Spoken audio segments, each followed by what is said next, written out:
Sometimes the greatest acts of love come from the loneliest hearts. In a world that had forgotten kindness, one man would discover that family isn't always born from blood. Kohana was a poor Apache craftsman living alone in the Arizona territory, fixing fences for folks who barely spoke to him. One morning, he found two newborn bear cubs crying beside their dead mother.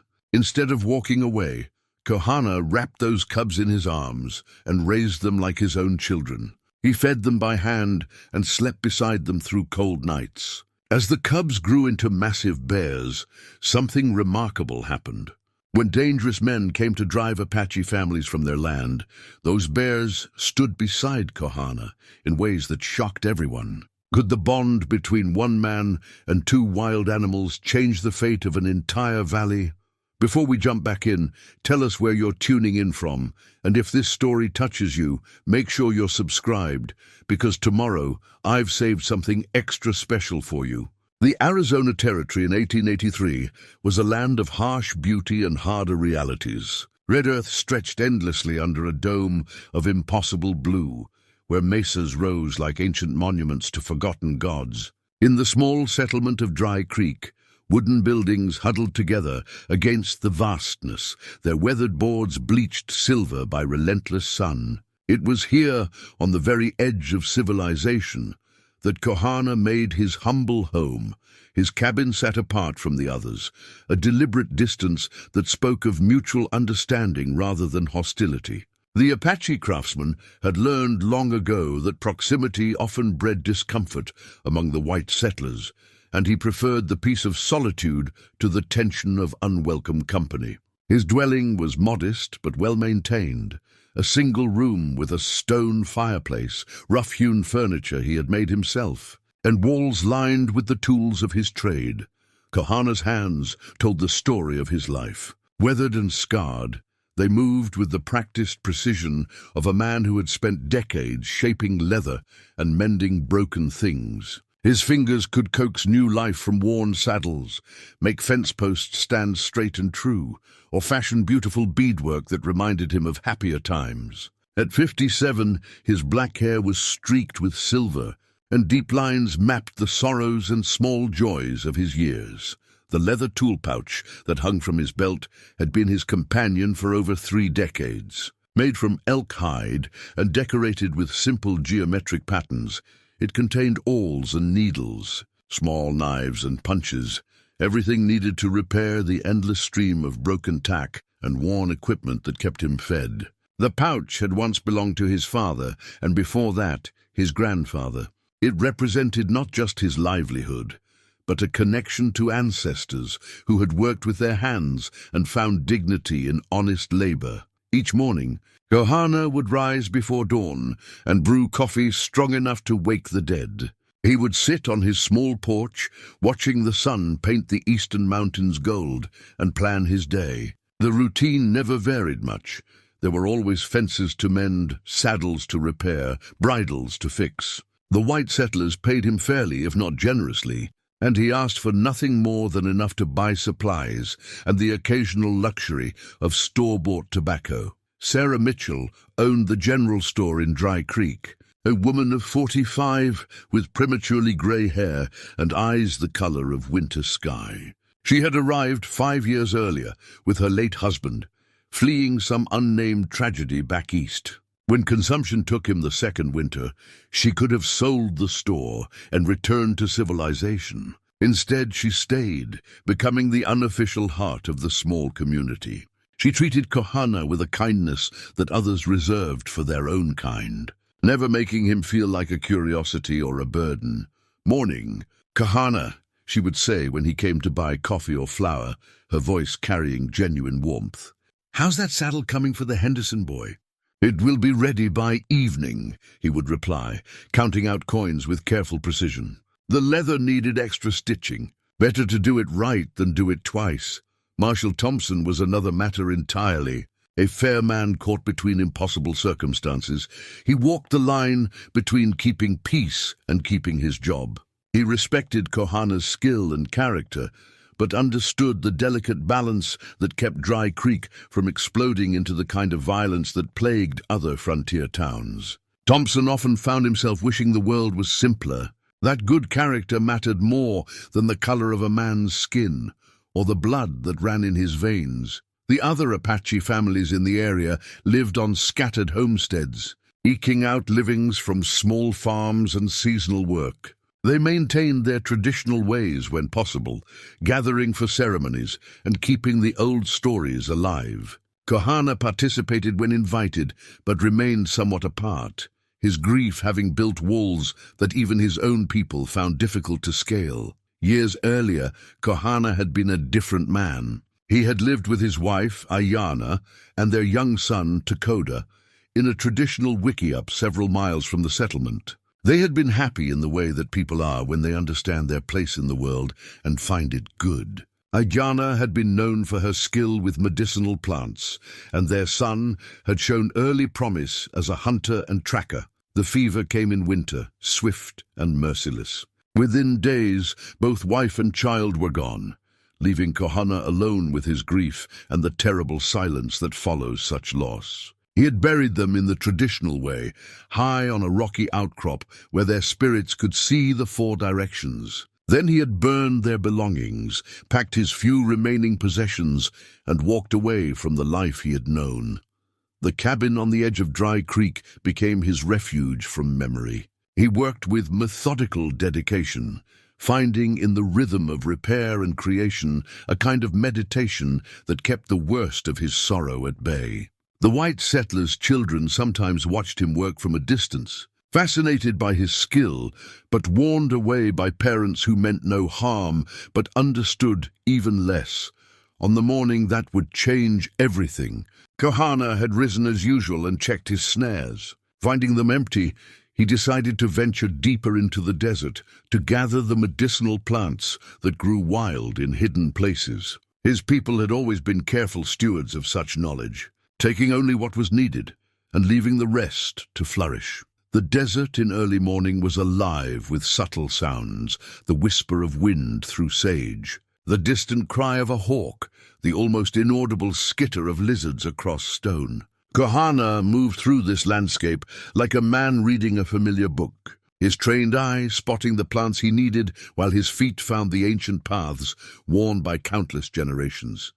It was near a small seep spring, where water had carved a hidden basin in the red rock, that he found them. The mother bear lay on her side, her massive form still and silent. Even in death, she commanded respect, a creature who had lived and died according to laws older than any human understanding.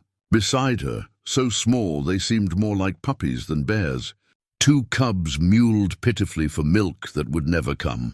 Kohana had seen death before, had witnessed the casual cruelty that nature sometimes displayed.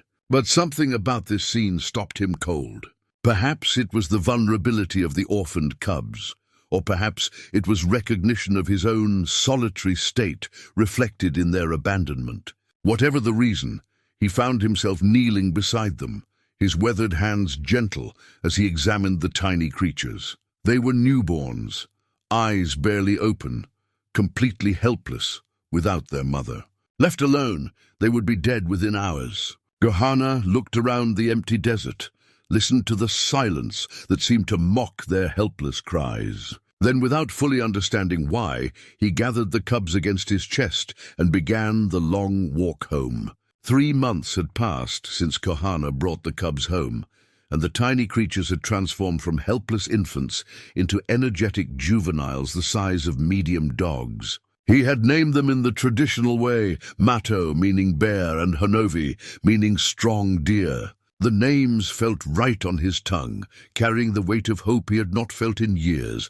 Every morning began the same way. Kohana would wake to find both cubs pressed against him for warmth, their fur soft against his weathered skin. They had taken to sleeping in his bed rather than the wooden box he had initially prepared, and he lacked the heart to force them back to their designated space. When he stirred, they would immediately come alert, brown eyes bright with anticipation of the day ahead.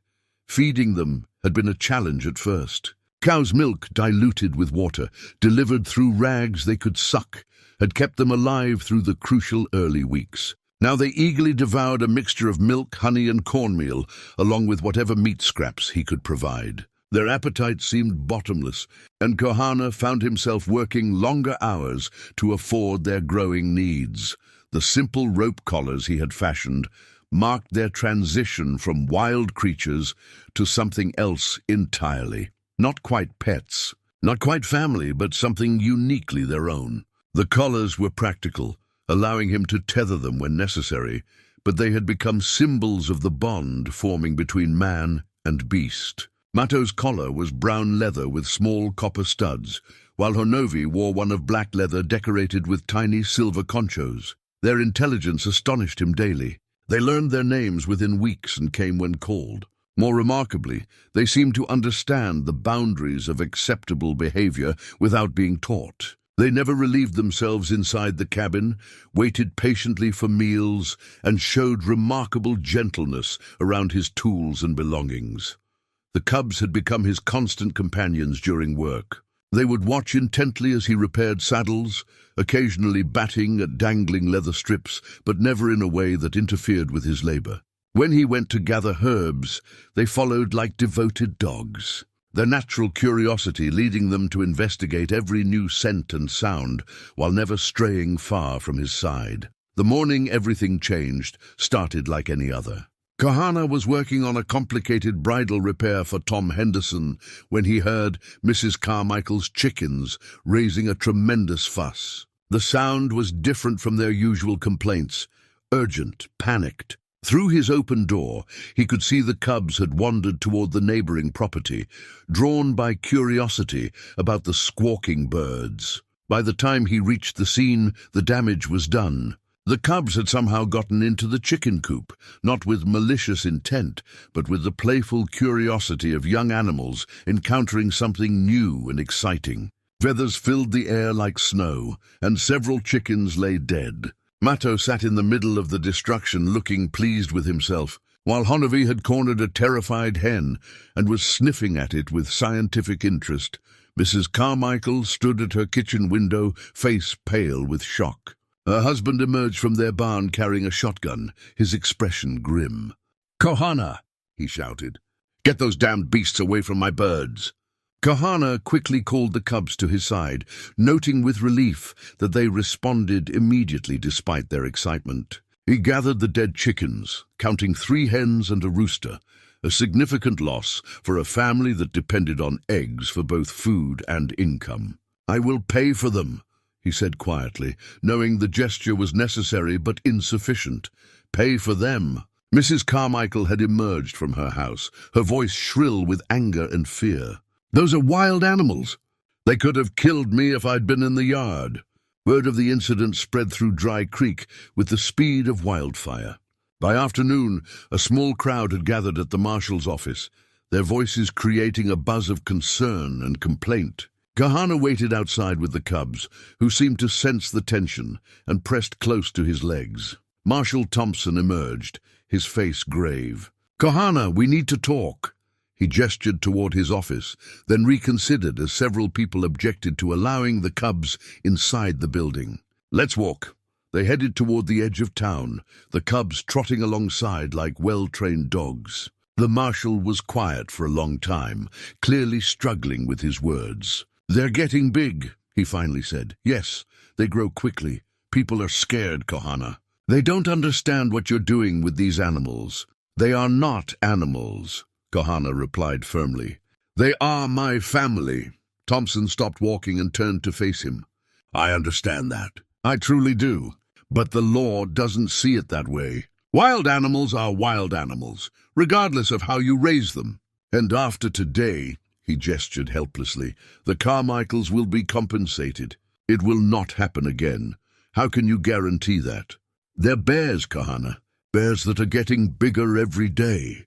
As if sensing the conversation concerned them, both cubs moved closer to Kohana, pressing against his legs in a display of loyalty that was impossible to ignore. He placed his hands on their heads, feeling the solid warmth of their bodies, the trust in their relaxed posture. "You want me to kill them," Kohana said. "It was not a question. I want you to think about what's best for everyone, including them. What happens when they're full grown? What happens when someone gets hurt? That evening, Sarah Mitchell visited Kohana's cabin.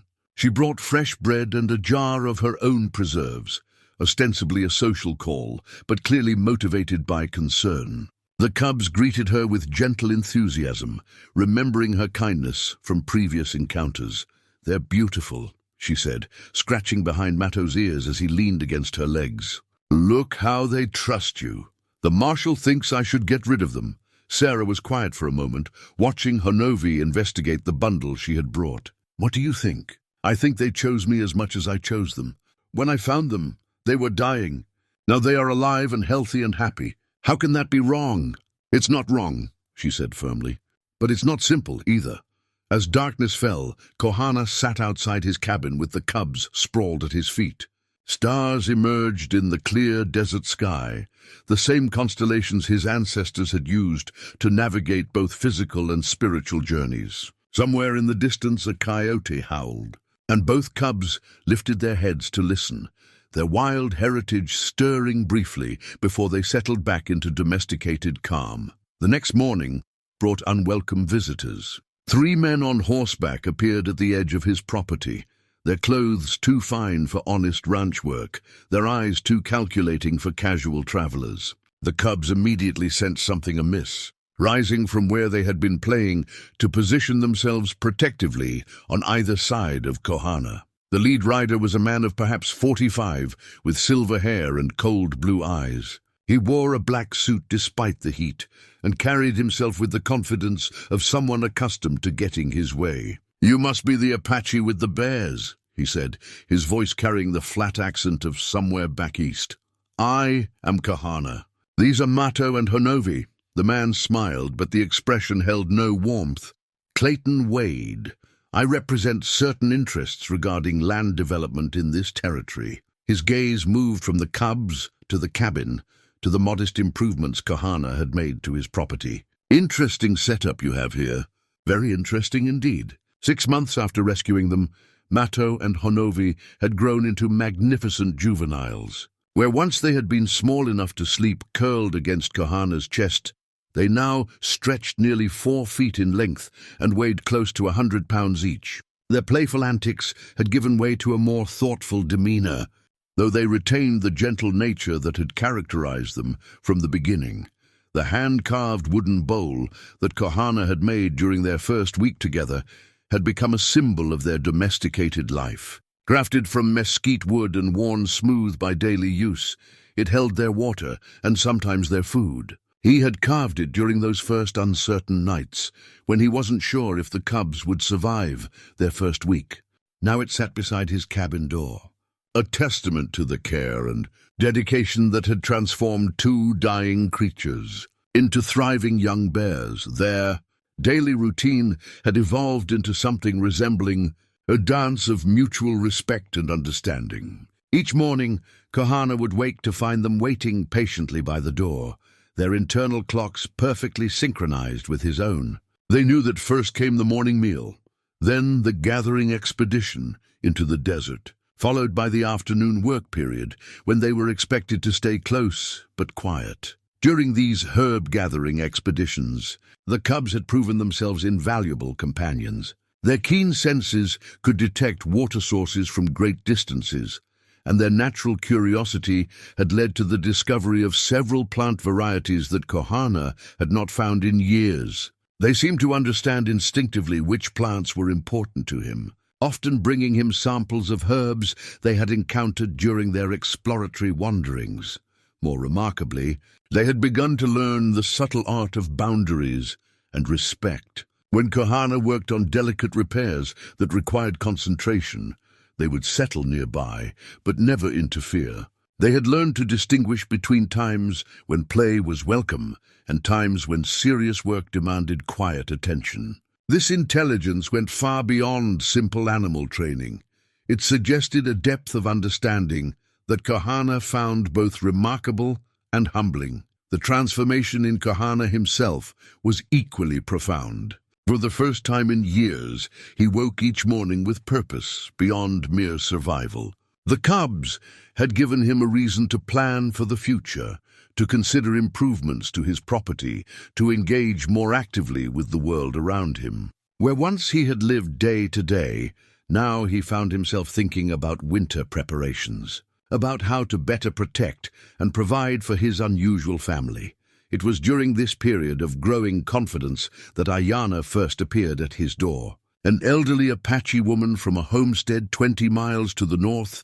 She had heard stories about the man who lived with bears and had come to see for herself. Kohana knew her by reputation.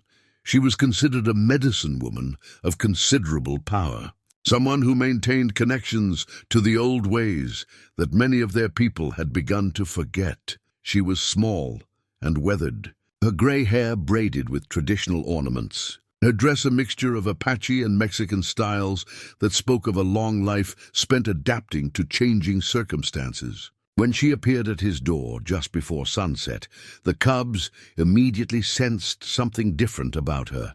Instead of their usual protective positioning, they approached her with what could only be described as reverence. "I've come to see the Bear Brothers," she said in Apache, her voice carrying the authority of someone accustomed to respect. Kohana welcomed her inside, preparing coffee, while she examined the cubs with eyes that seemed to see far more than their physical forms. She spoke to them in the old language, words that Kohana half remembered from his childhood, songs and phrases that connected to a time when the boundary between human and animal was less distinct.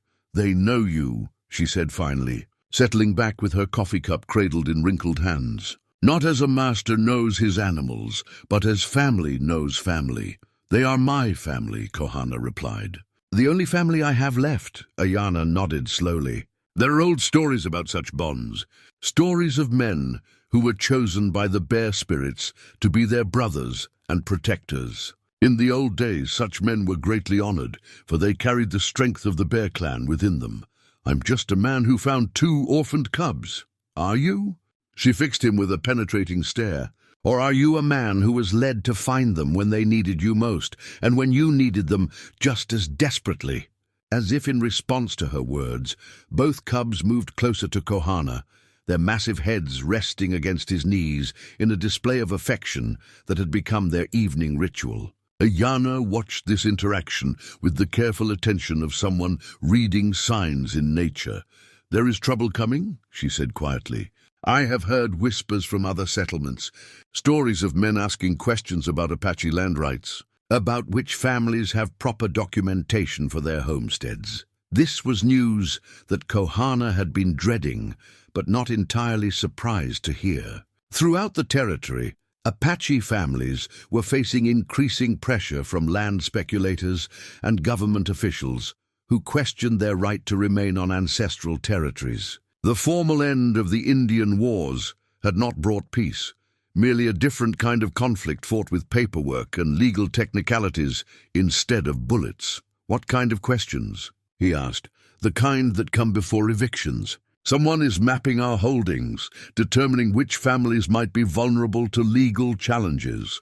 The cubs seemed to sense the tension in the conversation, lifting their heads and looking between the 2 humans with obvious concern. Mato made a low sound, not quite a growl, but clearly a vocalization of unease. "Your bears know," Ayana observed. "They sense danger, even when it is still distant." Over the following days, Kohana began to notice subtle changes in the cubs' behavior. They had always been attentive to their surroundings, but now they displayed a heightened alertness that bordered on vigilance. They would position themselves strategically around the property, often in locations that provided clear views of the approaches to the cabin. When strangers appeared, even familiar figures like Marshall Thompson or Sarah Mitchell, the cubs would watch with an intensity that suggested they were evaluating threat levels. Their growing size had also begun to change how others perceived them. Where once they had been curiosities, now they commanded a respect tinged with fear. When Kohana brought them to town for supplies, children who had once watched from a distance now hid behind their parents' legs. Even adults gave them a wider berth, though Mato and Honovi had never shown the slightest aggression toward humans. This transformation was perhaps most evident in their response to Kohana's emotional state. During the long evenings, when he would sit outside his cabin and contemplate the uncertain future, both cubs would position themselves as close as possible, their warm bodies providing comfort that went beyond physical warmth. They seemed to understand that their presence was both protection and emotional support for the man who had saved their lives.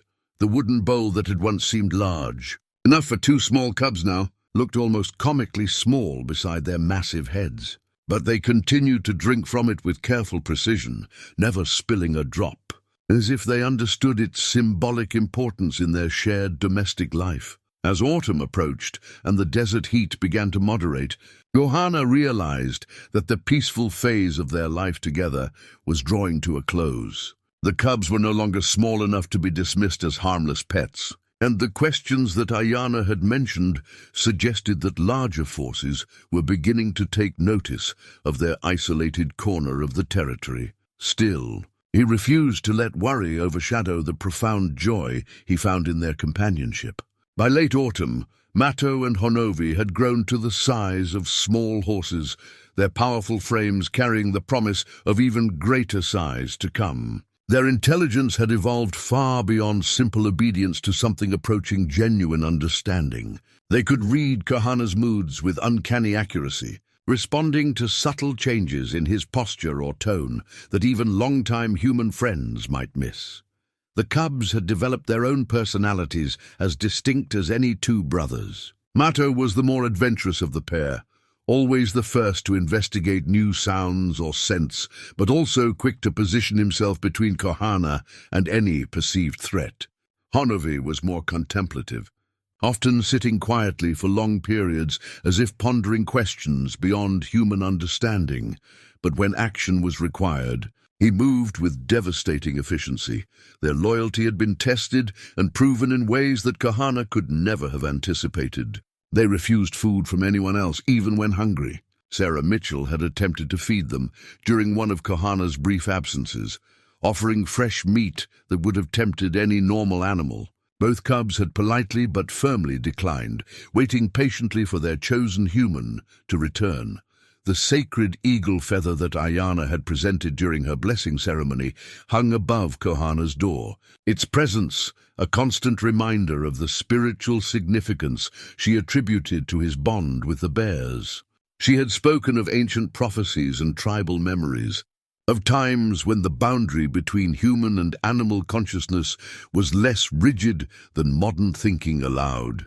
In the old stories, she had explained during the ceremony, some men were granted the friendship of the great spirits that lived in animal form. These were not mere pets or trained beasts, but spiritual brothers who chose to walk the human path for a time. The blessing had been conducted in the traditional manner, with sage smoke and ancient songs that Kohana remembered from his childhood. Both cubs had remained perfectly still throughout the ceremony, their usual playfulness replaced by a solemnity that suggested they understood the importance of the moment. Now, as winter approached, that blessing seemed increasingly prophetic. Federal agents had been spotted throughout the territory, their presence always followed by difficult questions about land ownership and legal documentation. Several Apache families had already been approached, with offers to purchase their homesteads, offers that were clearly more in the nature of ultimatums than genuine negotiations. Marshal Thompson had brought disturbing news during his latest visit. There's a man named Clayton Wade who's been asking questions about you specifically, he had warned. Says he represents federal interests in land development. What kind of questions? About your legal right to this property. About whether you have proper documentation of ownership. Thompson had glanced meaningfully at the cubs. And about whether keeping dangerous wild animals violates territorial regulations. The cubs had sensed the tension in that conversation, positioning themselves protectively around Kohana in a way that probably reinforced every concern the marshal harbored about their size and potential for violence. Yet their behavior remained perfectly controlled. their movements deliberate and non-threatening, despite their obvious alertness. It was Sarah Mitchell who provided the most troubling intelligence about Wade's activities. Her general store served as an informal information hub for the entire region, and she had noticed patterns in the questions being asked by Wade's associates. "They're not just interested in Apache holdings," she reported during one of her evening visits. "They've been mapping water rights, mineral claims, anything that might affect land values. But they seem particularly focused on properties that might be vulnerable to legal challenges."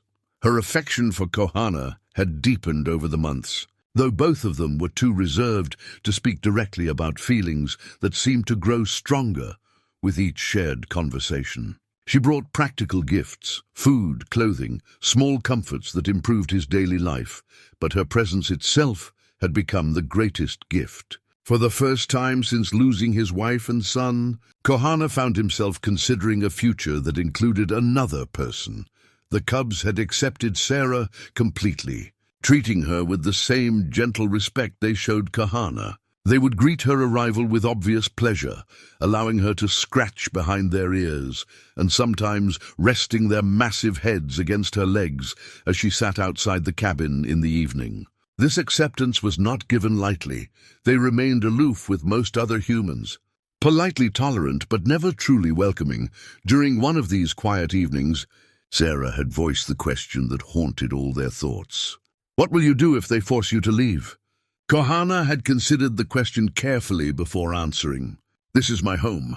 These are my people's traditional lands. I will not abandon them willingly, even if it means putting the cubs in danger." The cubs, as if sensing they were the subject of discussion, had lifted their heads to regard the two humans with intelligent eyes. In that moment, Kohana realized that the decision was not his alone to make. Mato and Honovi had chosen to link their fate with his, and that choice carried responsibilities he was only beginning to understand. Clayton Wade's next visit was more direct in its implications. He arrived with two companions, both men who carried themselves with the hard confidence of professional enforcers. This time, he made no pretense of casual interest in Kohana's unusual situation. "I represent a consortium of investors interested in developing this region," Wade announced, his voice carrying the flat authority of someone accustomed to being obeyed. "We're prepared to offer fair compensation for your cooperation in relocating to more suitable accommodations." "This is my home," Kohana replied quietly. "I have no interest in relocating." Wade's smile was cold and calculating. "I think you misunderstand the nature of my visit. This isn't exactly a negotiation." The cubs had reacted to Wade's presence with immediate suspicion, their hackles rising despite their training in peaceful behavior. They positioned themselves between their human and the visitors, their massive forms suddenly seeming less like domestic animals and more like the wild predators they genetically remained. "Those are dangerous animals," one of Wade's companions observed, his hand moving instinctively toward the gun at his hip. "They are my family," Kohana replied, placing calming hands on both cubs' heads. "They respond to kindness with kindness and to threat with protection." Wade studied the scene with calculating eyes, clearly evaluating the tactical implications of the cub's size and obvious intelligence. "Keeping wild animals is a violation of territorial law," he said finally. "I would hate for that to become an issue requiring federal intervention." After the men left, Kohana sat in contemplation while the cubs maintained vigilant watch over the surrounding landscape. The threat was no longer subtle or distant.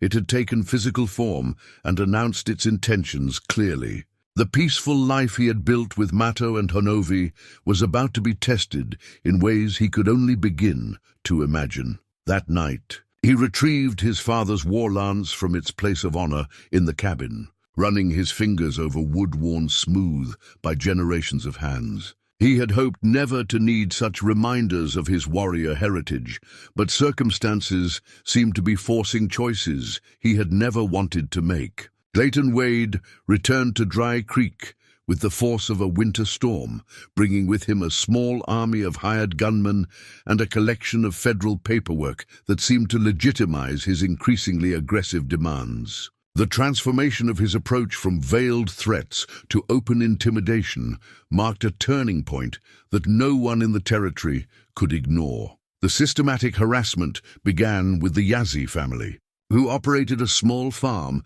15 miles north of Kohana's cabin.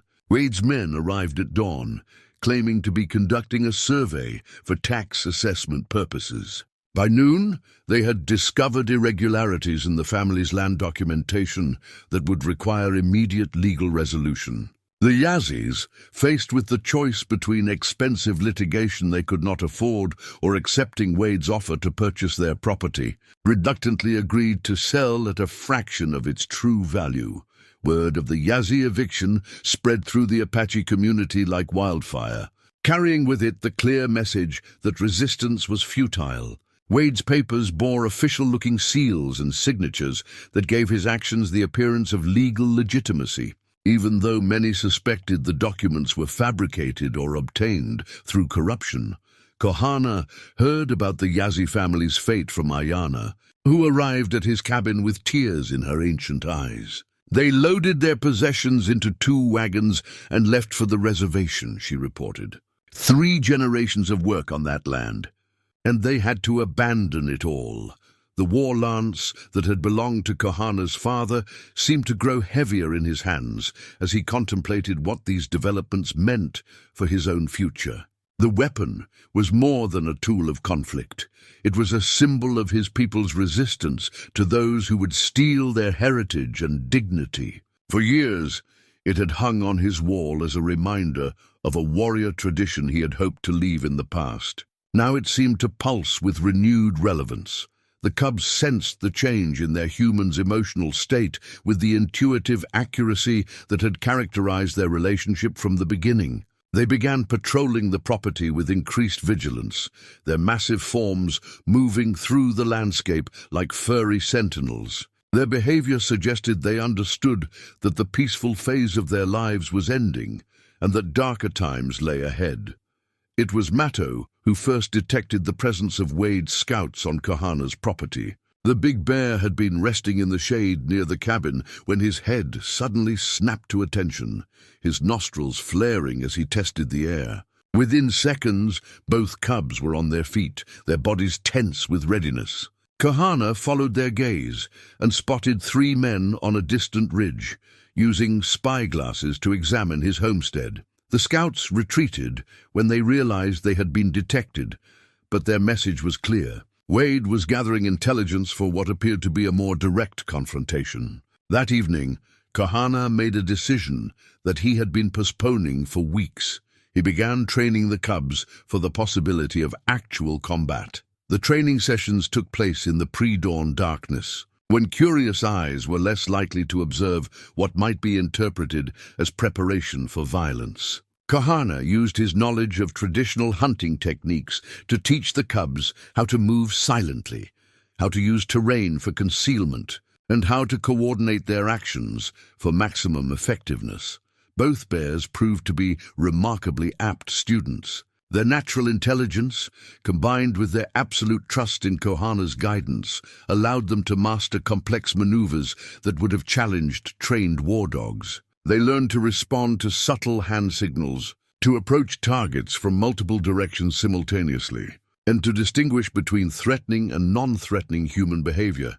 The most difficult lesson involved teaching them restraint. Kohana knew that if events escalated to violence, the cubs' actions would be scrutinized by authorities who would be looking for any excuse to brand them as dangerous predators.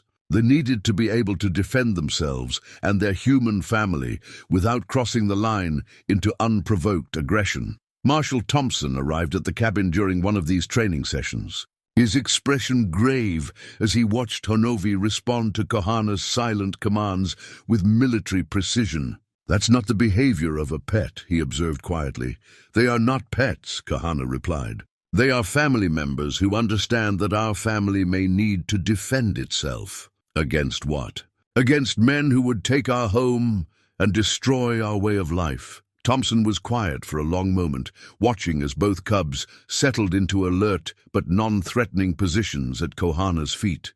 Wade's been pressuring me to enforce animal control ordinances, he finally admitted. It says those bears constitute a public safety hazard. Do they seem dangerous to you? The marshal studied the two massive animals, noting their calm demeanor and obvious intelligence. No, he said slowly. But they're not ordinary bears either. They're something else entirely. Sarah Mitchell's support during this increasingly tense period proved invaluable in ways that went far beyond mere emotional comfort. Her position as the town's storekeeper gave her access to information that other residents might never hear, and she used that advantage to keep Kohana informed about Wade's movements and plans. He's been recruiting men from outside the territory, she reported during one of her evening visits. Rough types with no local connections who wouldn't hesitate to use violence if the price was right. She had also begun discreetly stockpiling supplies that might prove useful if events deteriorated further. Extra ammunition, medical supplies, and preserved food found their way to Kohana's cabin through a series of carefully casual deliveries that attracted no unwanted attention. The medicine bag she had crafted for him was a work of both practical utility and emotional significance. Made from soft deer skin and decorated with intricate beadwork, it contained a carefully selected collection of healing herbs and emergency medical supplies. But its true value lay in what it represented, the support of someone who had chosen to stand with him despite the obvious risks. Through her own safety and reputation, the cubs had accepted Sarah's presence so completely that they now included her in their protective behaviors. When she visited the cabin, one or both bears would position themselves where they could monitor the approaches to the property while still remaining close enough to respond if she were threatened. This extension of their protective instincts to include another human marked a significant evolution in their social understanding. During the long winter evenings, as Kohana maintained his equipment and Sarah worked on mending or crafting projects, the cubs would settle nearby like enormous guard dogs. Their presence created an atmosphere of domestic tranquility that seemed to mock the gathering storm of external threats. It was during one such peaceful evening that the elderly Apache couple, the loneliest family, arrived at Kohana's door in obvious distress. They had been traveling for hours in the cold, their wagon loaded with the few possessions they had been allowed to keep after Wade's men discovered problems with their land title. They came at dawn, old Joseph Nalnish explained, his voice shaking with exhaustion and outrage. Said we had 24 hours to vacate property that has been in my family for 3 generations. His wife, Elena, was too shocked to speak coherently. But her tears told the story of a life's work destroyed by legal technicalities and bureaucratic cruelty. The cubs seemed to sense her distress, approaching with unusual gentleness to offer what comfort their presence could provide. "Where will you go?" Sarah asked, already knowing that the options were limited and unappealing.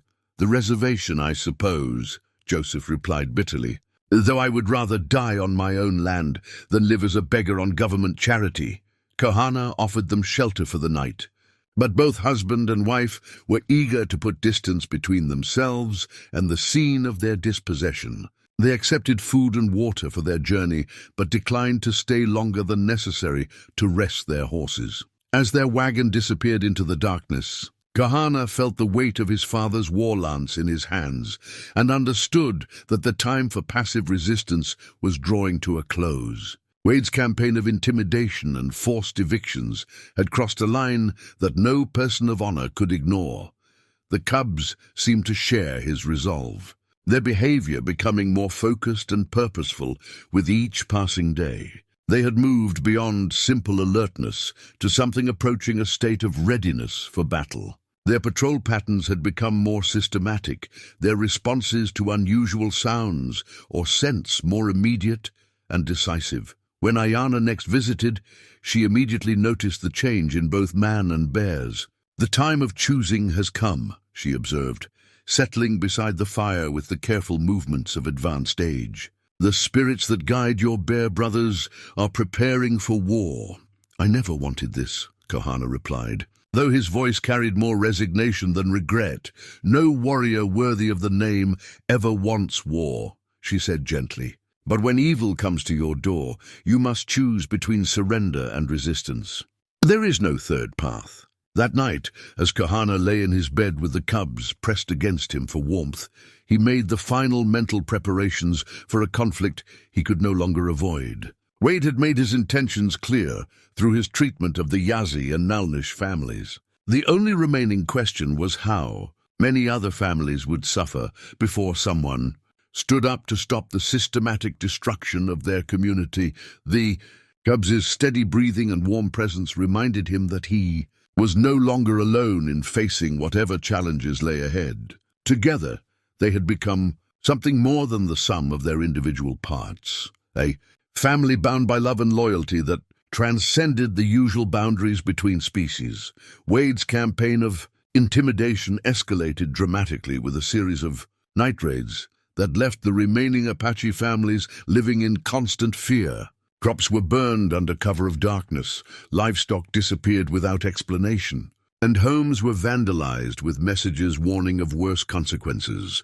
For those who refused to cooperate with the relocation program, the psychological warfare was particularly effective because it seemed to carry the weight of official authority. Wade's men wore badges and carried documents that appeared to legitimize their actions, making resistance seem not just futile, but actually criminal. Several families packed their belongings and left for the reservation without waiting for direct confrontation, unwilling to risk their children's safety against such overwhelming force.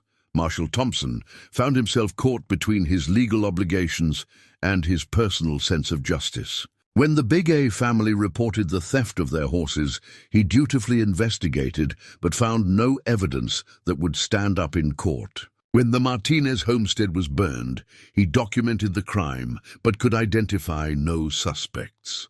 Wade's men were careful to maintain plausible deniability while making their message unmistakably clear. The pressure on Thompson to resolve the Bear situation increased in direct proportion to the escalation of other tensions.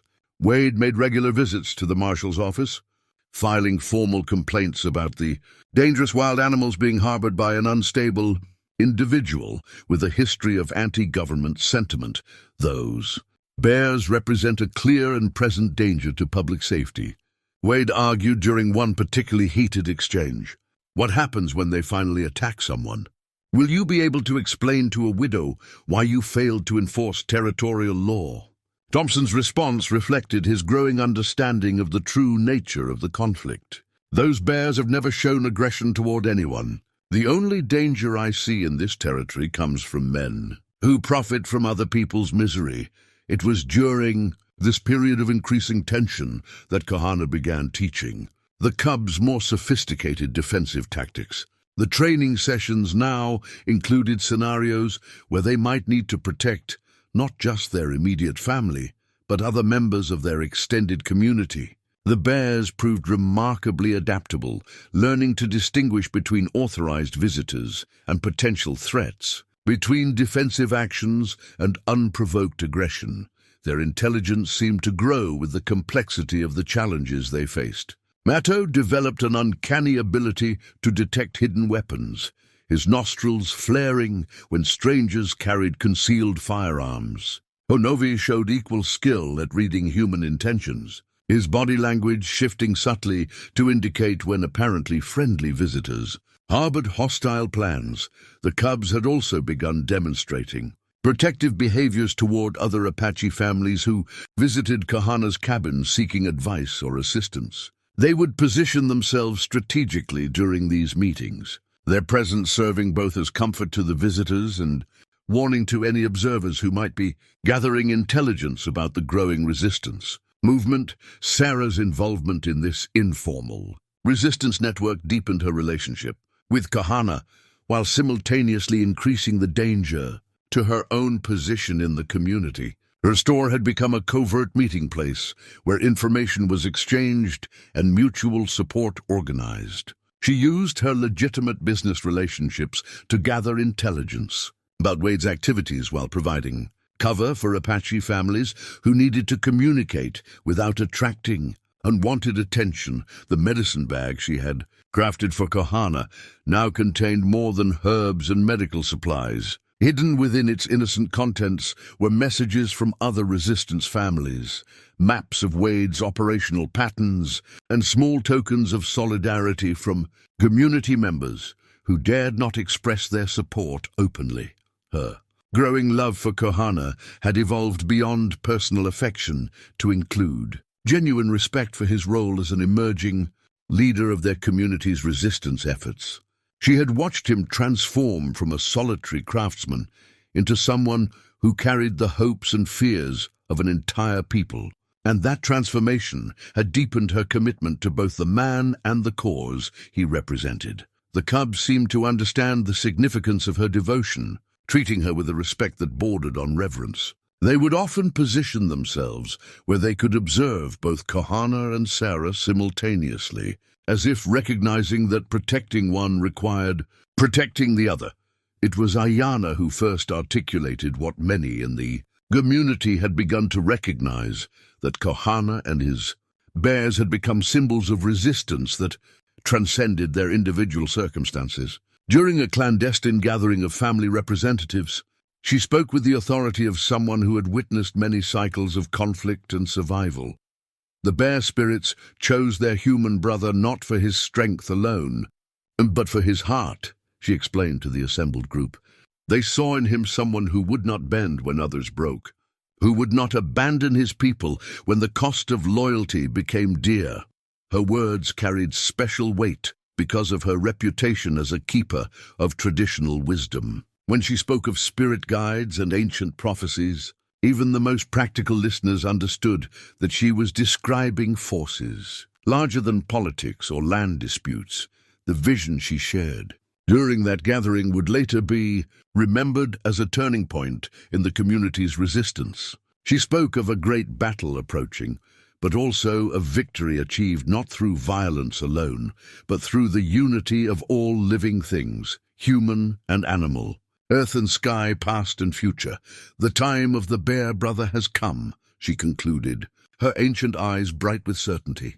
What began as one man's kindness to orphaned cubs will become the foundation of our people's survival. The cubs' reputation had spread far beyond their immediate community, carried by travelers and traders who reported encountering the Apache with the trained bears throughout the territory. Some accounts described them as demons summoned by native sorcery, while others portrayed them as guardian spirits sent to protect the innocent. The truth, as usual, was both simpler and more complex than either extreme suggested.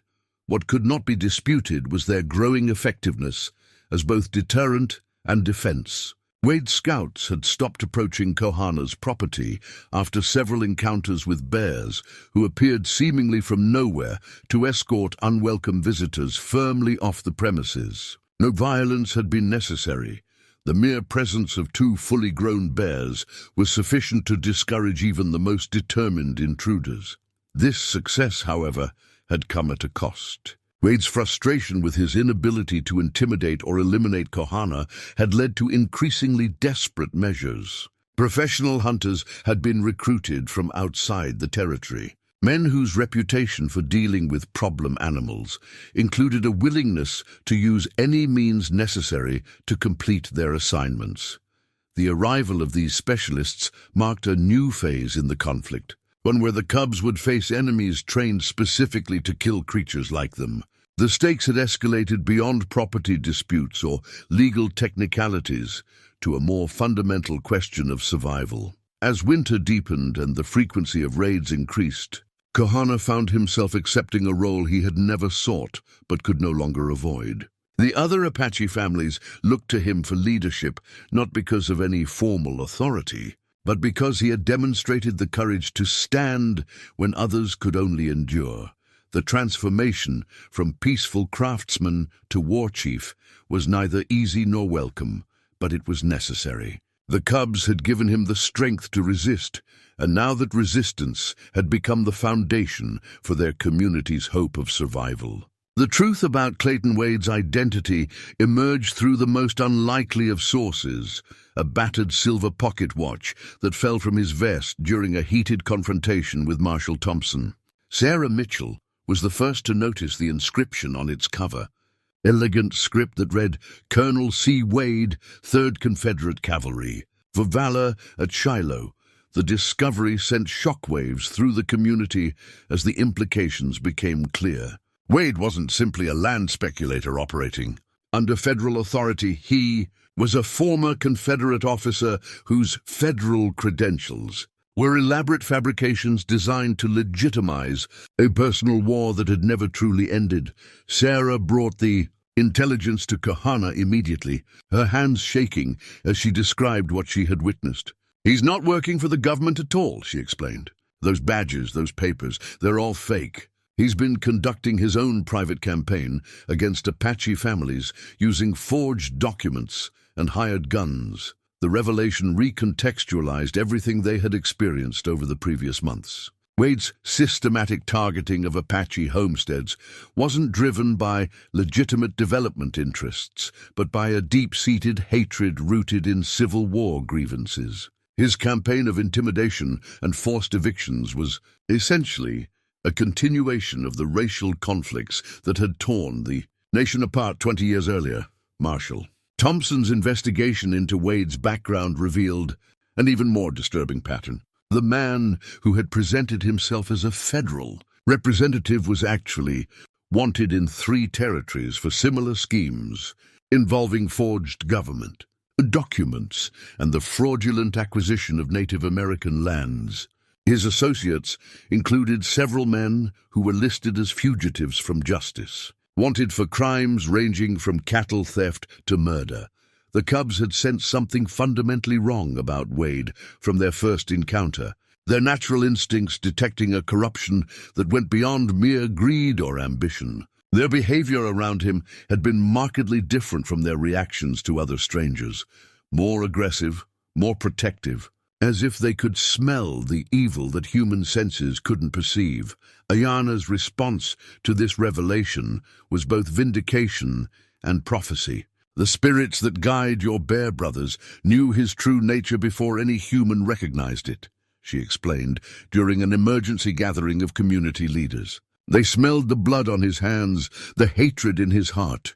That is why they have prepared for war."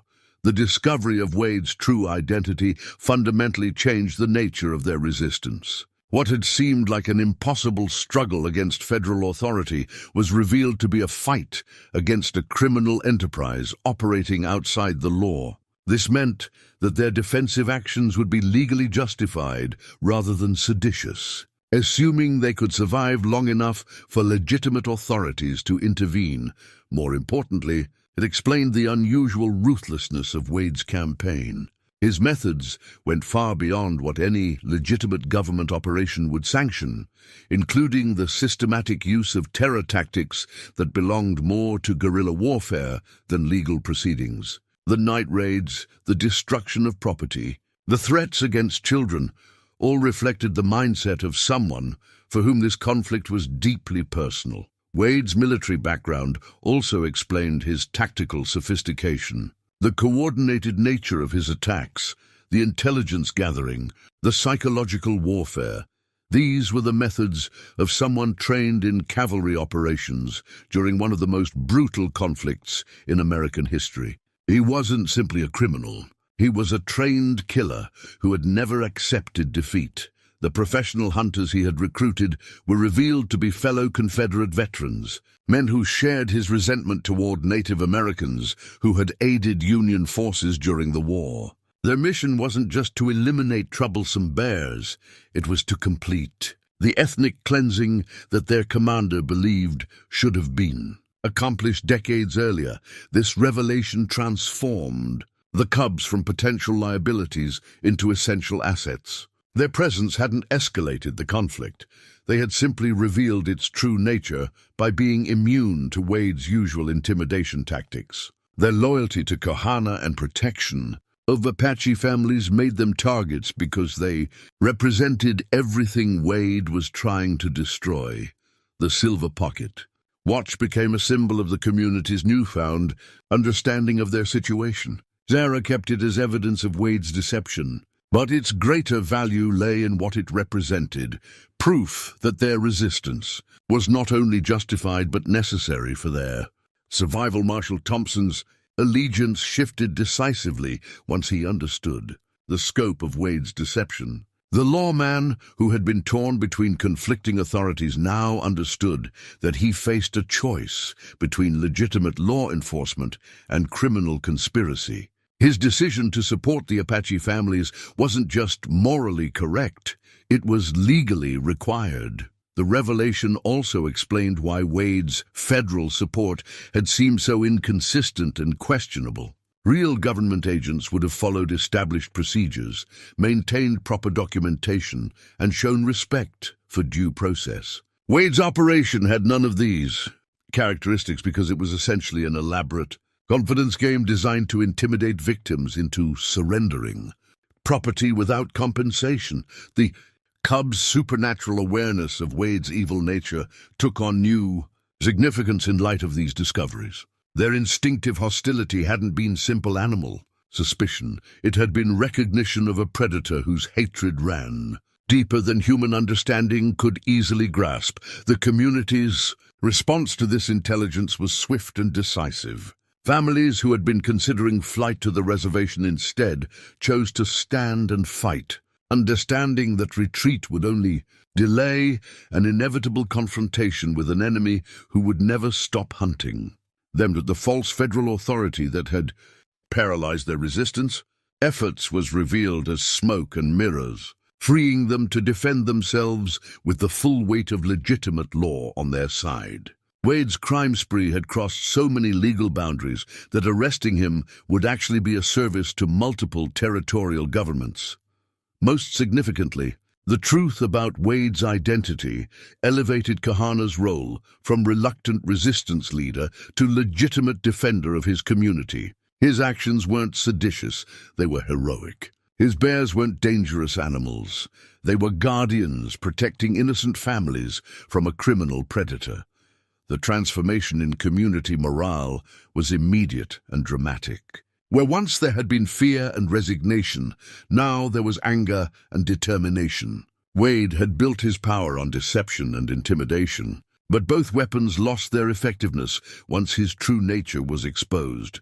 The Cubs seemed to sense this change in their human community, their own behavior becoming more confident and assertive. They had evolved from hidden assets to open symbols of resistance, their presence serving notice that the Apache families would no longer submit to illegal intimidation. As word of Wade's true identity spread through the territory, other communities that had suffered similar depredations began to coordinate their resistance efforts. What had seemed like isolated incidents of government overreach was revealed to be part of a coordinated criminal enterprise that had been preying on Native American families across multiple territories.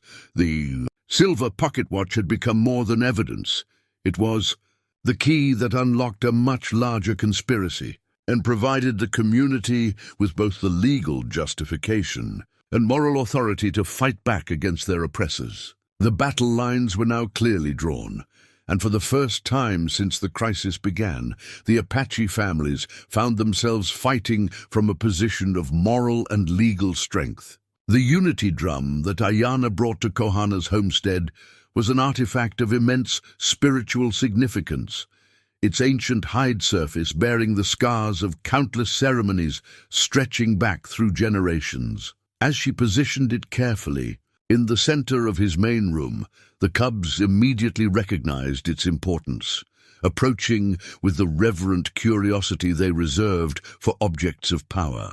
Word had spread swiftly through the Apache community following the revelation of Wade's true identity. Within hours of Marshal Thompson's confirmation that they were facing a criminal conspiracy rather than legitimate government action, representatives from every remaining family began arriving at Kohana's cabin. The gathering grew throughout the day, creating an impromptu war council that included not just Apache families, but sympathetic settlers who had grown disgusted with Wade's reign of terror.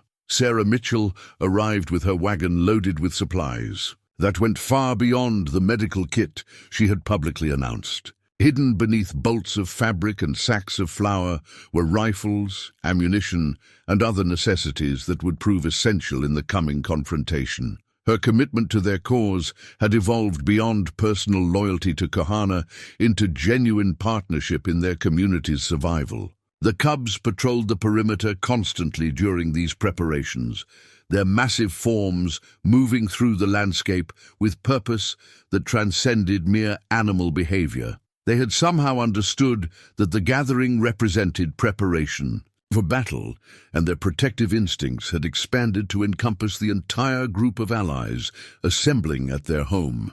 Mato positioned himself on a rocky outcrop that provided visual command of the main approaches to the cabin, while Honovi maintained closer proximity to the gathered humans, ready to respond immediately to any sign of threat. Their coordination suggested communication that went beyond what most people believed possible between animals, even highly intelligent ones. As evening approached, Ayana began the ceremony that would formally unite the disparate families into a fighting force. The drum's deep voice carried across the desert as she sang the ancient songs that had once summoned Apache warriors to defend their people.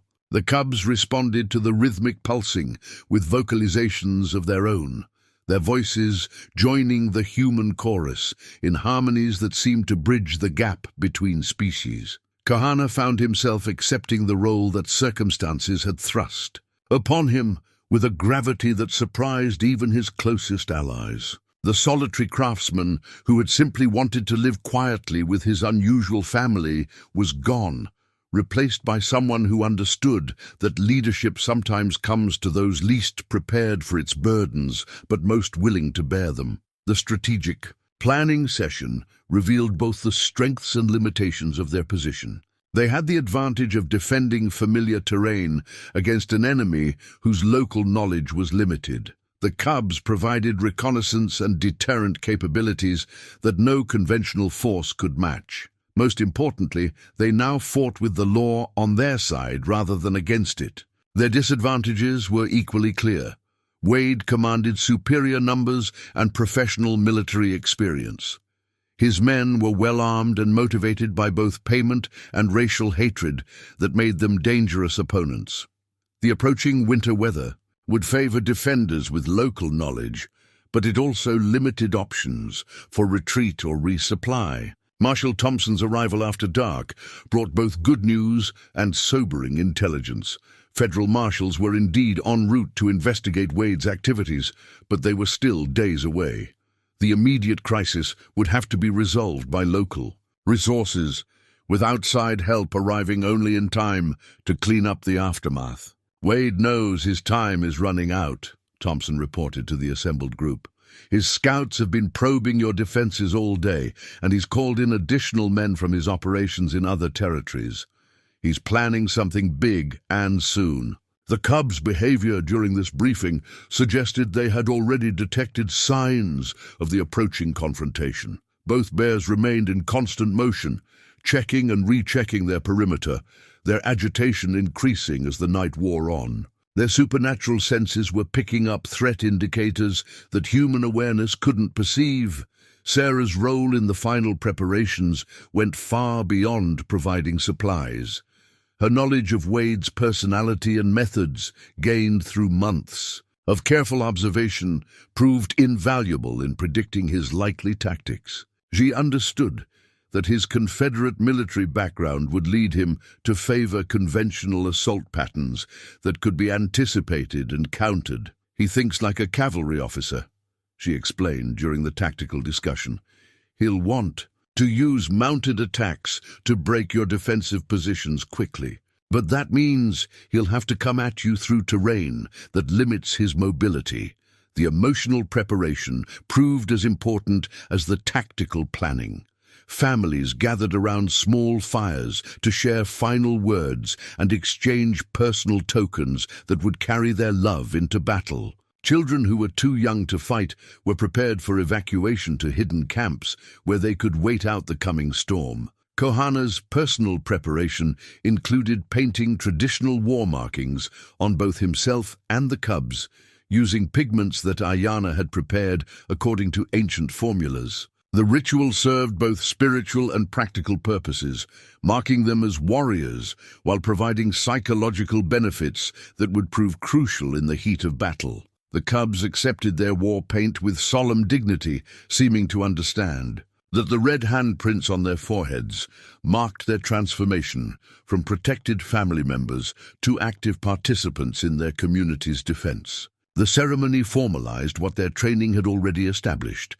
They were no longer simply bears who lived with humans, but warrior spirits who had chosen to fight alongside their adopted people. As the final hours before dawn approached, Kohana found himself alone with his thoughts for the first time in days. The weight of leadership, the responsibility for lives beyond his own, the knowledge that the coming battle would determine whether his people retained their homes or joined the growing number of refugees forced onto reservations, all of it pressed down on him with suffocating intensity. The cubs sensed his emotional state and positioned themselves closer than usual, their warm bodies providing comfort that went beyond physical warmth. In their steady breathing and unwavering loyalty, he found the strength to face whatever the morning would bring. Wade's final ultimatum arrived with the pre-dawn darkness, delivered by a lone rider who approached under a white flag. The message was brief and uncompromising: surrender all land deeds and submit to relocation within 24 hours, or face the consequences of continued resistance. Kohana's response was equally direct. Standing with his bear brothers flanking him and his community's representatives gathered behind him, he spoke with the voice of all those who had chosen to stand rather than kneel. Tell Colonel Wade that we know who he is and what he represents. Tell him that we will not surrender our homes to criminals and murderers. Tell him that if he wants our land, he can come and take it. The messenger departed at a gallop, carrying with him the knowledge that negotiation was no longer possible. The time for words had ended, and the time for action had begun. In the growing light of dawn, both sides prepared for a confrontation that would determine the fate of an entire community and establish whether justice could triumph over hatred in the American frontier. The red handprint that Kohana placed on Mato's forehead served as both blessing and declaration of war. Using sacred clay mixed with his own blood, he marked both cubs as spiritual warriors, formally acknowledging their role not as animals in a human conflict, but as full participants in their people's struggle for survival. Dawn broke with deceptive tranquility across the desert landscape.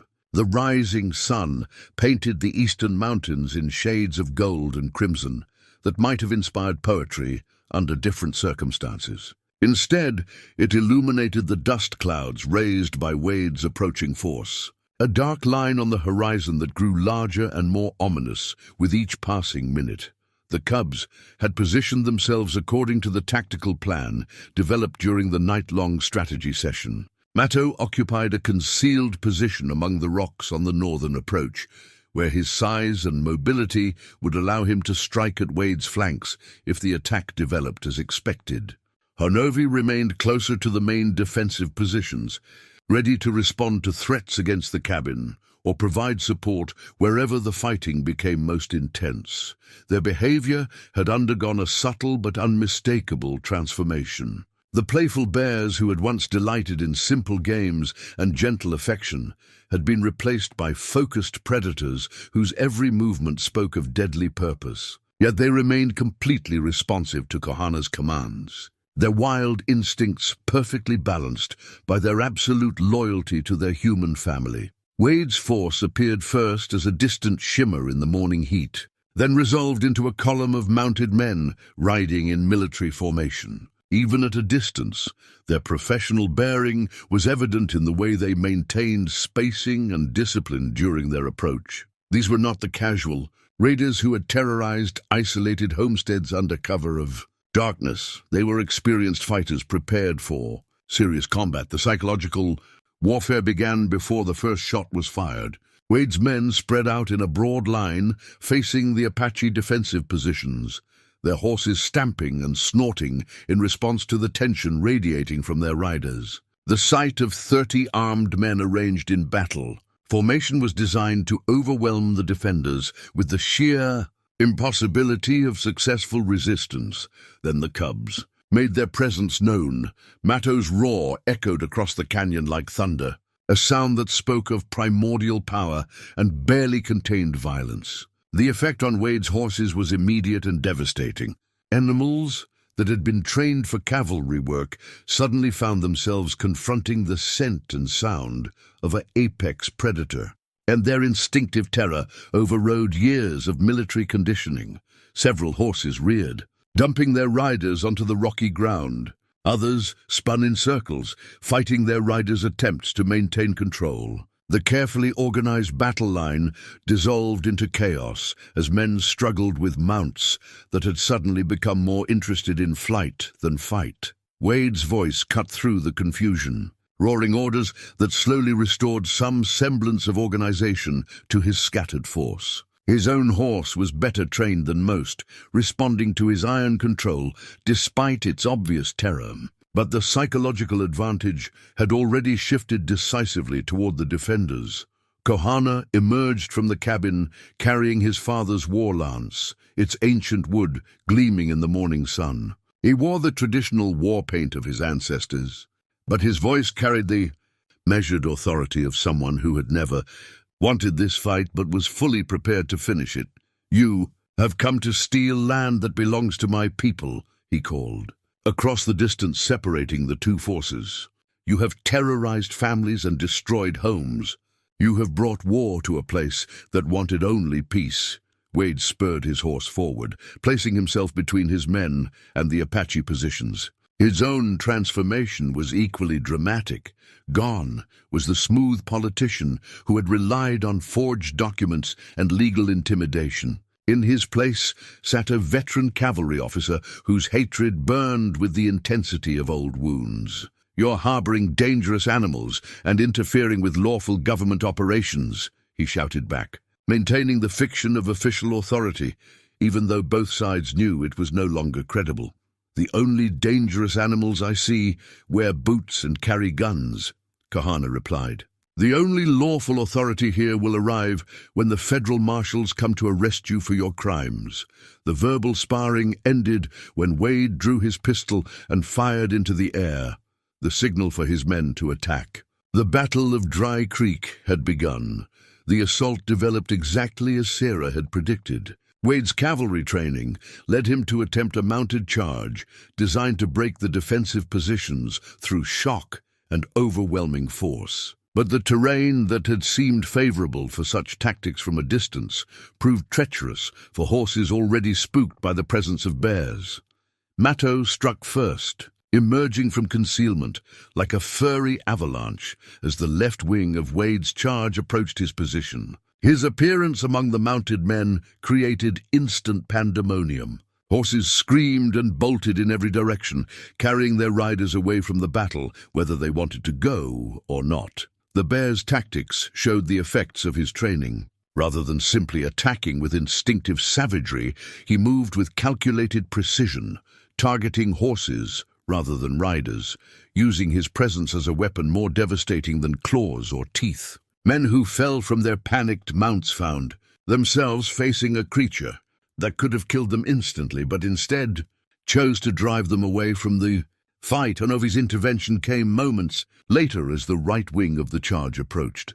The main defensive positions, unlike his brother's dramatic assault, Hanovi's attack was characterized by stealth and surprise. He appeared behind the charging horsemen like a shadow-given substance, his roar freezing both horses and riders in mid-charge. The coordinated bear attack shattered Wade's assault before it could develop momentum. What should have been a decisive cavalry charge became a rout as horses fled in every direction, carrying their riders away from a threat that their military training had never prepared them to face. But Wade himself proved more resilient than his followers. When his own horse bolted despite his best efforts to control it, he rolled from the saddle and came up on his feet with pistol drawn. His Confederate war cry split the morning air as he advanced on foot toward the Apache positions. His hatred overcoming tactical sense, several of his more experienced men followed their commander's example, dismounting and forming a skirmish line that began advancing under covering fire from those still struggling with their terrified horses. The battle was far from over, despite the dramatic success of the opening phase. Kohana found himself facing the ultimate test of the bond he had forged with his bear brothers. The cubs had proven their courage and effectiveness in the opening moments of combat, but the real fighting was just beginning. Wade's remaining men were experienced killers who had recovered from their initial shock and were now advancing with deadly purpose. The red handprint on Mato's forehead seemed to glow. In the morning light, as he prepared for the next phase of the battle, his intelligent eyes fixed on Kohana for guidance. The transformation from orphaned cub to spiritual warrior was complete, and the fate of their entire community now rested on the strength of bonds forged in love and tempered in the fire of shared danger. The shattered remains of Wade's rifle lay scattered across the red earth, its metal barrel twisted beyond recognition by the tremendous force of Mato's strike. The weapon that had threatened so many innocent lives was now nothing more than broken steel and splintered wood, a symbol of how violence could be overcome by something stronger than hatred. The arrival of legitimate federal marshals at the height of the battle created a moment of surreal confusion as uniformed representatives of actual government authority suddenly appeared on a battlefield where their authority had been falsely claimed for months. Marshal Henry Crawford and his deputies rode hard from the east, their badges catching the morning light as they approached the chaos with drawn weapons and shouted demands for immediate ceasefire. Wade's response to this intervention revealed the depths of his madness and desperation. Rather than surrendering to the overwhelming evidence of his criminal activities, he turned his guns on the federal officers themselves, screaming accusations about government betrayal and Apache conspiracies that made his mental state clear to everyone present. "You're all traitors," he shrieked, firing wildly at the approaching marshals. "This is Confederate land, taken by force and held by savages. I'll see it burned before I let mongrels and their pets claim it." His words stripped away any remaining pretense of legitimacy, revealing the racist hatred that had always motivated his campaign against the Apache families. The federal marshals found themselves under fire from the very man who had claimed to represent their authority, making their choice of sides both easy and legally clear. The cubs responded to this escalation with tactical intelligence that amazed even those who had witnessed their training. Rather than charging directly at Wade's remaining gunmen, they coordinated their movements to create maximum confusion while minimizing actual violence. Honovi circled around to attack from the flank, while Mato held the center, their actions forcing Wade's men to fight on multiple fronts simultaneously. The bear assault was devastating in its precision. These were not random animal attacks, but carefully orchestrated military maneuvers that exploited every weakness in the enemy's position. When Wade's men tried to form defensive squares, the cubs simply moved around them. When they attempted to retreat to higher ground, the bears cut off their escape routes. Most remarkably, both cubs showed extraordinary restraint in their use of force. Men who fell beneath their assault found themselves disarmed and terrified, but largely uninjured. Claws that could have disemboweled a horse instead knocked weapons from hands. Teeth that could have crushed skulls instead seized gun barrels and twisted them into uselessness. This restraint proved crucial when federal attention turned to the legal aftermath of the confrontation. Rather than facing charges for harboring dangerous animals, Kohana found his bears being praised as heroes who had used minimum necessary force to protect innocent civilians from armed criminals.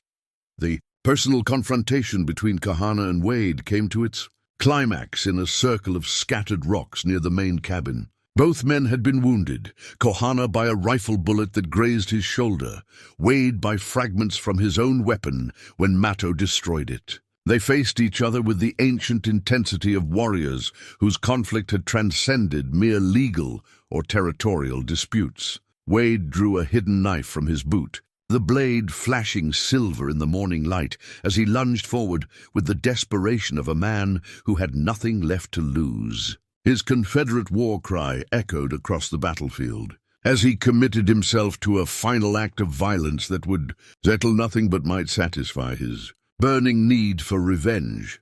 The cub's intervention came with lightning precision. Novi struck Wade's knife arm with exactly enough force to disarm him without permanent injury, while Matto positioned himself between the combatants to prevent further violence. Their coordinated action demonstrated not just their protective instincts, but their understanding of the difference between necessary force and excessive brutality. Wade collapsed to his knees, clutching his disarmed hand and staring up at the massive bears who had frustrated his every plan with their impossible combination of intelligence and restraint. His defeat was complete, but it came not from overwhelming violence, but from the exposure of his lies and the bankruptcy of his cause. Marshal Crawford's arrest of Wade and his surviving associates was almost anticlimactic. After the drama of the battle itself, the evidence of criminal activity was overwhelming: forged documents, fraudulent land claims, terrorist attacks on civilian families. The man who had terrorized an entire region with claims of federal authority found himself facing federal charges that would likely result in life imprisonment. The cub's role in the arrest was noted with amazement by the federal officers. Here were animals who had fought with the controlled precision of trained soldiers, showing courage under fire and disciplined restraint in victory. Their actions had saved not just their own family, but an entire community from criminal predation.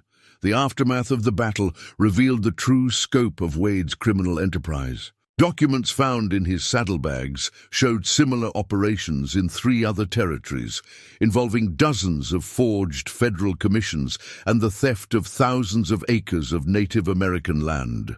His arrest would lead to a broader investigation that would eventually restore property rights to numerous victimized families.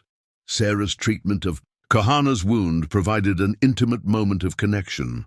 Amidst the chaos of victory, as she cleaned and bandaged the bullet graze, their eyes met with an understanding that went beyond words.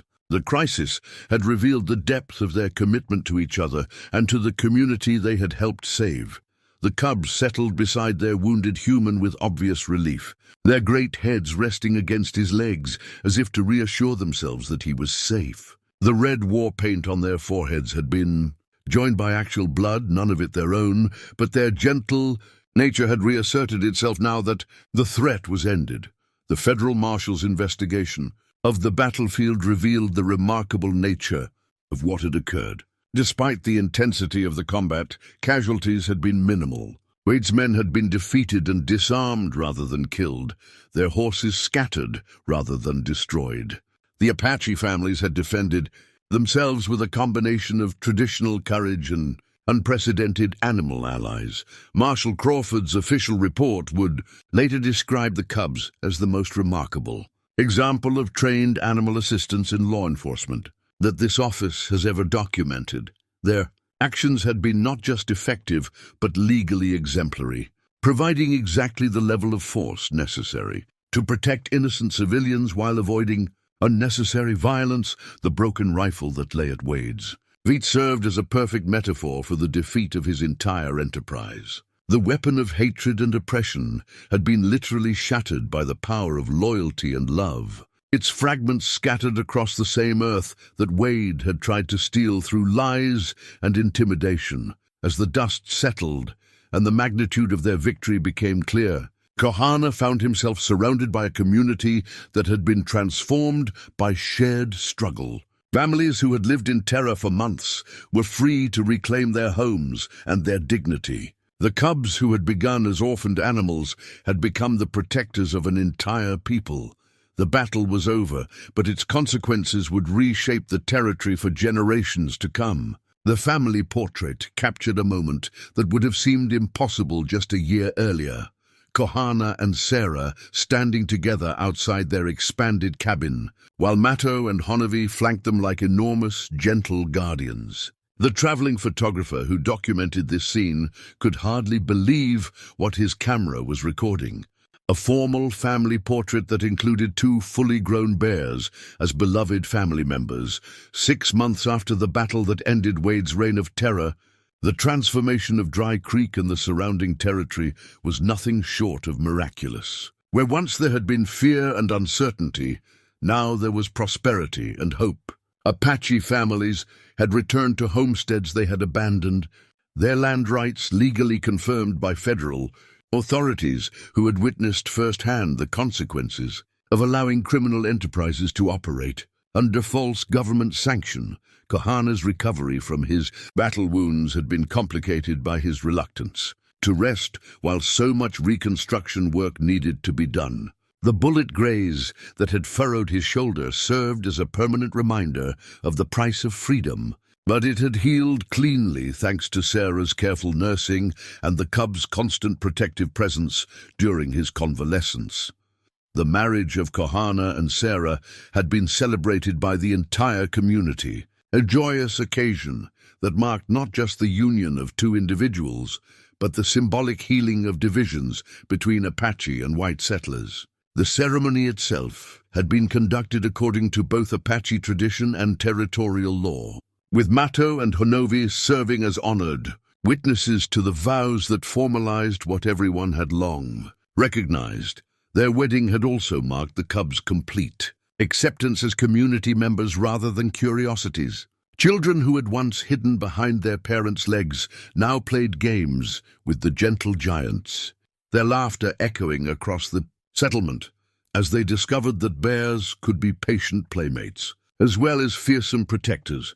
The federal government's response to the Wade scandal had exceeded everyone's most optimistic expectations. Not only had his victims received full compensation for their losses, but new legislation had been enacted to prevent similar fraudulent schemes in other territories. The Apache families of Dry Creek found themselves with legal protections that were stronger than they had ever dared hope for. Marshal Thompson's promotion to territorial supervisor reflected the government's recognition that honest law enforcement required officers who understood the communities they served. His first official act in his new position had been to establish protocols for verifying the credentials of anyone claiming federal authority, ensuring that future Clayton Wades would be exposed before they could cause such widespread damage. The cubs themselves had become legends throughout the territory, their story spreading far beyond the boundaries of their immediate community. Visitors came from hundreds of miles away, hoping to see the bears who had helped save an entire region from criminal exploitation. Matto and Honovi accepted this attention with characteristic dignity, seeming to understand that their fame served a larger purpose. Their role as community protectors had evolved beyond their original defensive function. They now served as unofficial ambassadors between human and animal worlds, their presence reminding everyone that cooperation between species could achieve things that neither could accomplish alone. Children throughout the territory grew up with stories of the bears who chose love over wildness, family over freedom. The expansion of Kohana's cabin into a proper family home reflected not just his changed circumstances, but his transformed role within the community. What had once been a solitary craftsman's workshop was now the informal headquarters for a network of Apache families who had learned that unity and mutual support could overcome seemingly impossible challenges. Sarah's general store had become a true community center where all cultures and backgrounds could gather in comfort and safety. The medicine bag she had crafted for Kohana now hung in a place of honor above their fireplace, a symbol of the love and support that had sustained them through their darkest hours. The cubs' children, born the previous spring, represented a new generation of bear guardians who would carry forward the legacy of interspecies cooperation that their parents had established. The 3 cubs, 2 females and a male, showed the same remarkable intelligence and gentle nature that had characterized Mato and Honovi from their earliest days, training the young. Bears had become a community effort, with Apache children learning alongside the cubs in lessons that emphasized respect, responsibility, and the proper balance between wildness and domestication. These children would grow up understanding that the boundary between human and animal consciousness was far more permeable than previous generations had believed. Ayana's prophecy about the brother of bears had been fulfilled in ways that exceeded even her considerable spiritual insight. Kohana had not just protected his people from immediate danger, he had established a new model for human-animal relationships that would influence generations of children who grew up seeing such cooperation as natural and possible. The memorial that marked the spot where Kohana first found the orphaned cubs had become a pilgrimage site for families throughout the territory. The simple stone cairn bore an inscription in both Apache and English. Here love conquered loneliness, and family was born from compassion. The evening meals that brought together Kohana's extended family around their large table represented the daily miracle of their transformed lives. Sarah's cooking, the cubs' gentle presence, the laughter of visiting children, the stories shared by elderly visitors, all of it served as evidence that the most profound changes often begin with the smallest acts of kindness.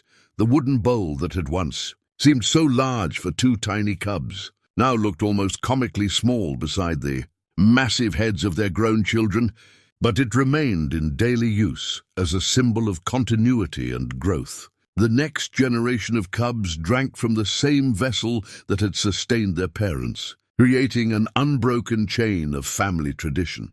Kohana's work had evolved from simple craftsmanship to teaching, as young Apache men came to learn not just leatherwork and wood carving, but the deeper lessons about balance between tradition and adaptation. His workshop had become a school where practical skills and spiritual wisdom were transmitted to a new generation. The traveling photographer's visit had been prompted by newspaper stories about the remarkable community that had grown up around the man who raised bears. The portrait he captured would eventually appear in publications throughout the nation, spreading the story of Dry Creek far beyond the boundaries of the Arizona Territory. As the sun set behind the western mountains on another peaceful day, Kohana found himself reflecting on the journey that had brought him from solitude to family, from despair to hope, from simple survival to meaningful purpose. The cubs who had started as dying orphans were now the foundation of a legacy that would outlast any individual life.